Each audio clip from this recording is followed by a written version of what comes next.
दुर्लभ का मतलब होता है जिस वस्तु को खोजने में बड़ी परेशानी हो, उसका नाम है दुर्लभ। सदगुरु कबीर कहते हैं मनुष्य जन्म दुर्लभ है, रिजल्ट में देते बहुरी दूजा बार।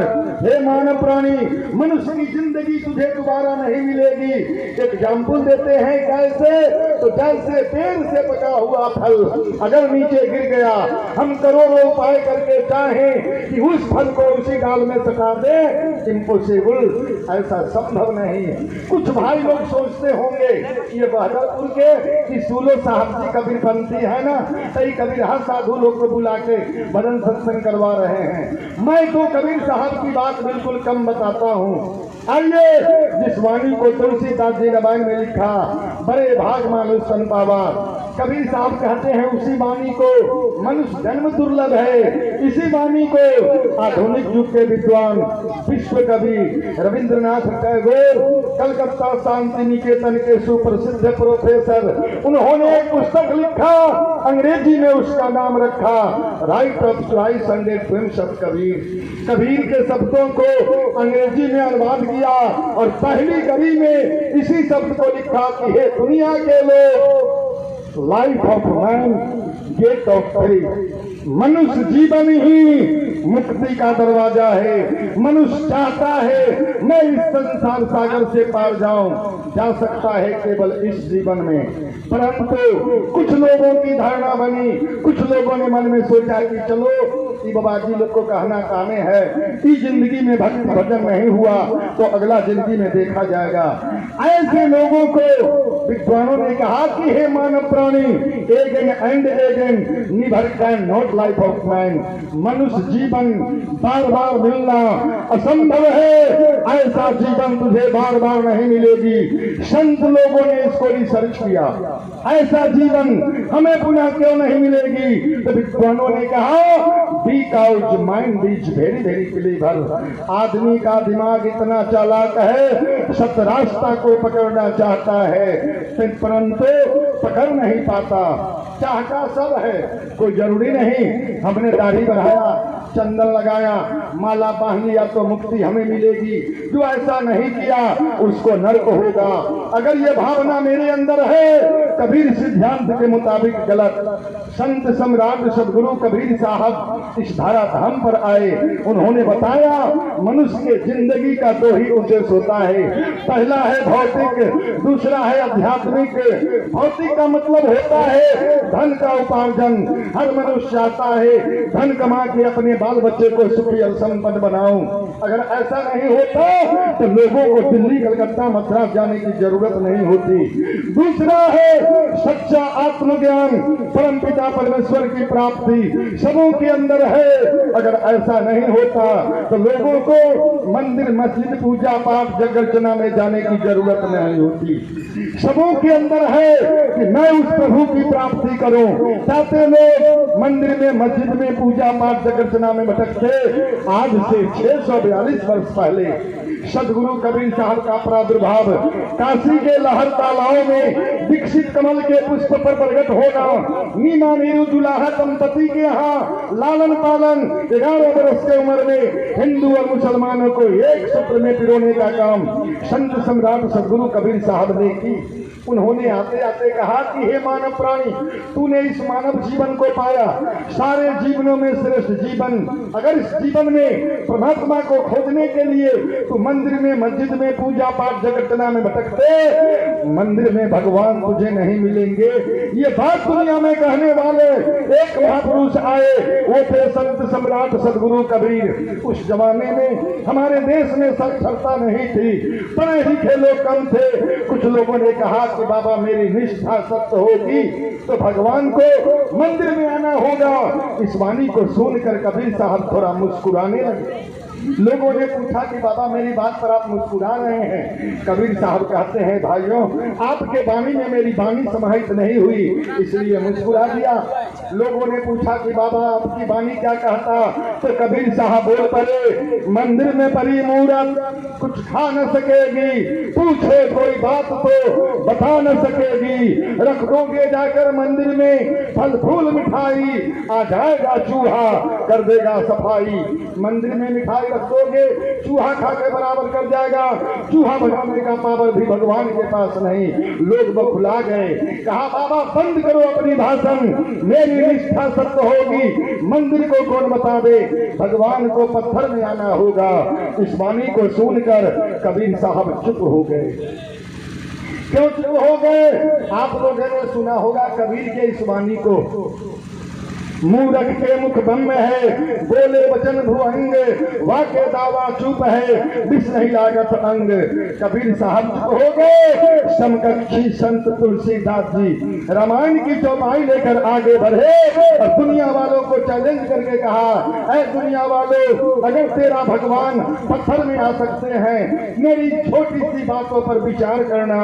और तुलसीदास जी ने रामायण में क्या लिखा, बारी मथे घृत होत बरु,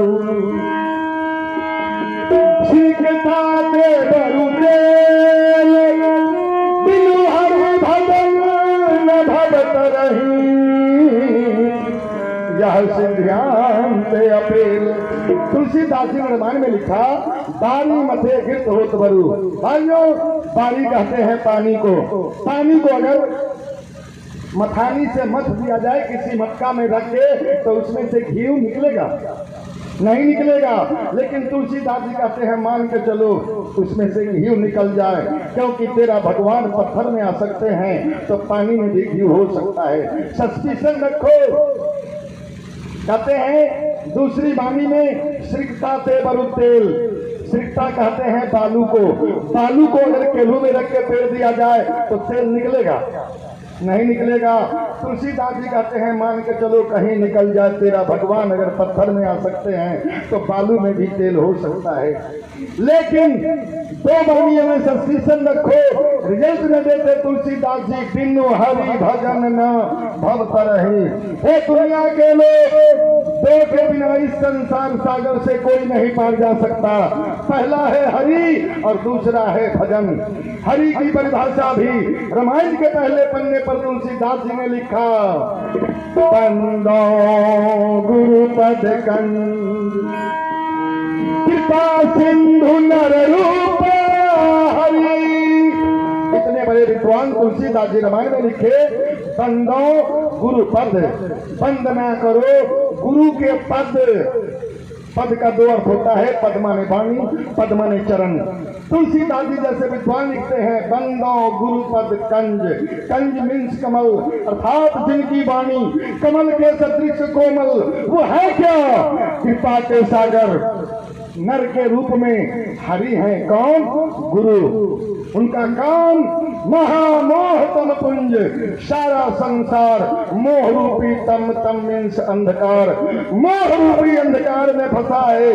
जासु वचन रवि कर्ण कर, जिनकी अमृतमय वाणी सूर्य के प्रकाश के समान प्रकाशित हमारे आपके हृदय के अंदर से अज्ञान रूपी अंधकार को दूर कर ज्ञान रूपी प्रकाश को भर देते।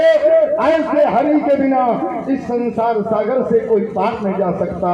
और दूसरा है भजन। हारमोनिया बजा के, ढोलक बजा के गीत गा लेना, ये भजन है क्या?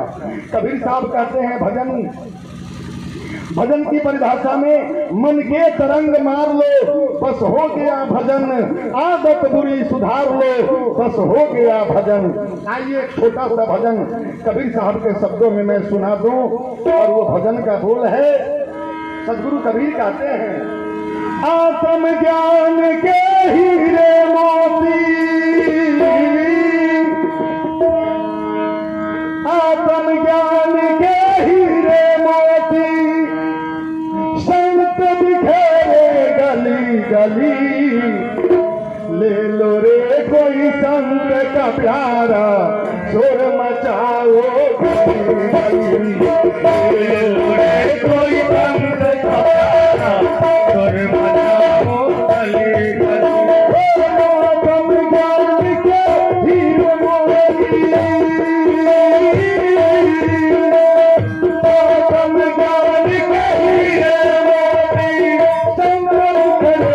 गली गली, ले लो रे कोई संत का प्यारा, चारों गली गली, ले लो रे कोई संत का प्यारा, शोर मचाओ गली गली, ले लो रे कोई संत का प्यारा, शोर मचाओ गली गली, ले लो रे कोई संत का प्यारा, शोर मचाओ गली। सदगुरु कबीर कहते हैं कि हे मानव प्राणी, आत्म ज्ञान के हीरे मोती संत बिखेरे गली गली। क्यों? संत की परिभाषा को अंग्रेजी के विद्वान ने लिखा, व्हाट इज संत? संत किसे कहते हैं? तो विद्वानों ने बताया, सेंट इज डोर, संत दरवाजा होते हैं। कहाँ के? कंट्री ऑफ गॉड, परमात्मा के देश के। वहाँ की वाणी को खींचकर मानव को कल्याण कराना संतों का काम है। साक्षात ईश्वर ने कहा, saint is soul, I am body of संत। संत हमारे आत्मा हैं और मैं ही उनका शरीर हूँ। इसलिए सदगुरु कबीर कहते कि हे भाइयों, आत्मज्ञान के हीरे मोती संत बिखेरे गली गली। आत्मज्ञान की परिभाषा में सदगुरु कबीर साहब कहते हैं, आत्मज्ञान बिना नर भटके, कोई मथुरा कोई काशी। आत्मज्ञान बिना नर भटके, कोई मथुरा कोई काशी। आत्मज्ञान बिना नर भटके, कोई मथुरा कोई काशी। आत्मज्ञान बिना नर भटके, कोई मथुरा कोई काशी।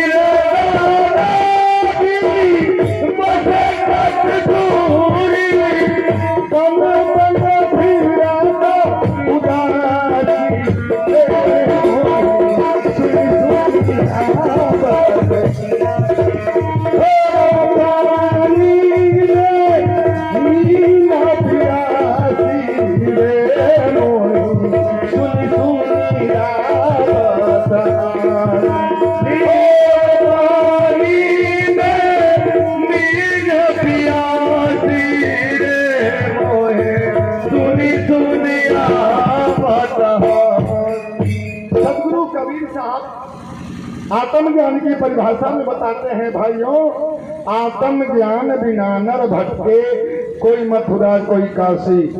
जिसके पास आत्मज्ञान नहीं है, परमात्मा को खोजने के लिए काशी हरिद्वार वृंदावन में भटक भटक के मर जाता। कैसे? जैसे मिर्गा नाभि बसे कस्तूरी। सदगुरु कबीर साहब कहते हैं, मिर्गा के नाभि में कस्तूरी होता है, उसी कस्तूरी से सुगंध निकल रहा है और मिर्गा को पता नहीं रहने के कारण जंगल में ढूंढ ढूंढ के उस सुगंध को और मर जाता है। आज सारे दुनिया के लोगों को यही दुर्दशा है। सदगुरु कबीर कहते, जरा विचार करके देखो, जाको ध्यान धरे मुनि शास्त्र साथी। जाको ध्यान धरे मुनि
सदगुरु कबीर साहब कहते हैं, देखो जरा विचार करके मानव प्राणी, जाको ध्यान धरे विधि हरिहर।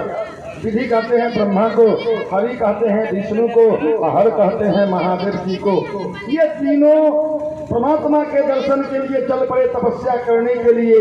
और जब इन लोगों को परमात्मा का दर्शन नहीं मिला तो भगवान विष्णु ने और शंकर ने अपने मां अष्टंगी को सही सही बता दिया, तो पृथ्वी पर पूजा हुई। और ब्रह्मा जी ने झूठ बोला तो मां ने श्राप दे दिया कि जा तेरी पृथ्वी पर पूजा नहीं होगी। आज पूरे भारतवर्ष में जाके देख लो, कहीं भी ब्रह्मा का मंदिर नहीं है। केवल एक जगह अजमेर शरीफ से आगे पुष्कर तीर्थ में, जहां उन्होंने तपस्या किया था, आज चांदी की मूर्ति बनी हुई है और मंदिर बना हुआ है।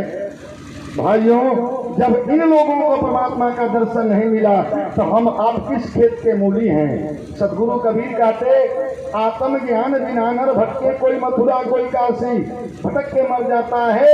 इसलिए भजन के माध्यम से कबीर साहब बताते हैं, आत्मज्ञान के हीरे मोती संत बिखेरे गली गली, ले लो रे कोई संत का प्यारा, शोर मचाओ गली गली। लेकिन गली गली में शोर क्या मचाएगा, यहाँ के लोग तो माया का दीवाना हो गया। कबीर साहब कहते हैं, माया के दीवाने बंदे, माया के दीवाने बंदे,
एक प्राणी, माया के दीवाने बंदे, एक दिन ऐसा आएगा, धन दौलत और माल खजाना पराया ही रह जाएगा। 2 दिन का है जगत का मेला। हम इस संसार में आए हैं 2 दिन के लिए। एक दिन माँ के गर्भ से दुनिया में आए हैं, ये सत्य है, और एक दिन दुनिया को छोड़ के चले जाएंगे, ये भी सत्य है। कुछ साधु संतों ने कहा कि नहीं, एक जिंदगी 4 दिन का है। ये 4 दिन की जिंदगी कौन कौन है? एक दिन माँ के गर्भ से आए हैं, सत्य। एक दिन दुनिया को छोड़ के चले जाएंगे, सत्य। और बीच में है 2 दिन, एक दिन सुख का और एक दिन है दुख का। तो कै दिन हुआ? 4 दिन। मैं अपने अनुभव की बात बताता हूँ कि दुनिया में हम लोग आए हैं 7 दिन के लिए। और 7 दिन क्या है?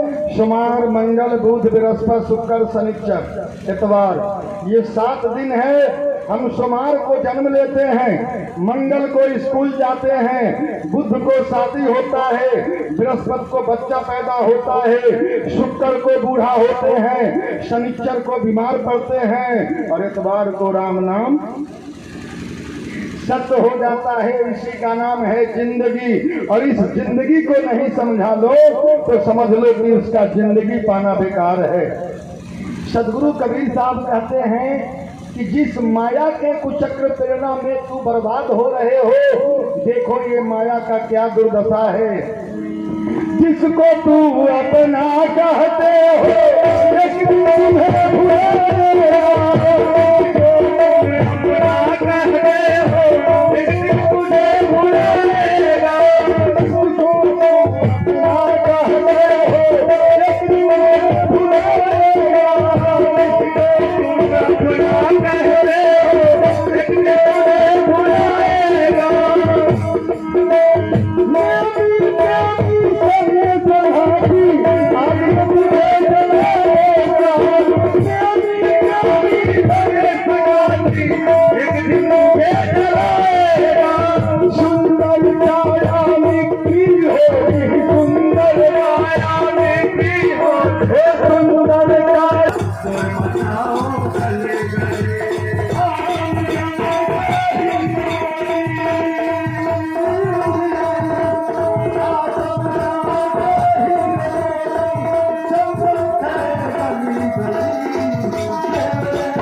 कबीर साहब कहते हैं कि ए भाइयों, जिसको तू अपना कहते हो एक दिन तुम्हें भुलाएगा। जिसके लिए तू सारा जिंदगी अपना बर्बाद कर दिया वो तेरा नहीं है, एक दिन तुम्हें भुलाएगा। अन्य चर्चाएं सिर्फ रह जाती है। एक अर्थी जा रही थी सिमरिया स्मशान के तरफ, पूरे इलाका के लोग रो रहे थे, काश बहुत अच्छा आदमी था, मर गया, अब इसका पूर्ति नहीं हो सकता। और एक चर्चा, एक अर्थी जा रही थी, सब लोग कह रहे थे 2-4-10 को हरिया फोड़ दो, भल्ले मर गया, इतना आतंकी था, पूरे इलाका को बर्बाद करके छोड़ दिया। भाइयों, यही दो चर्चाएं रह जाती है। आदमी केवल नेकी और बदी करता है, यही पृथ्वी पर रह जाता, बाकी बिल्कुल समाप्त। सदगुरु कबीर साहब कहते हैं कि बात याद रखना, अगर संत की वाणी पर विश्वास नहीं करते हो तो एक समय ऐसा आएगा, जिसको अपना कह कर बंदे कली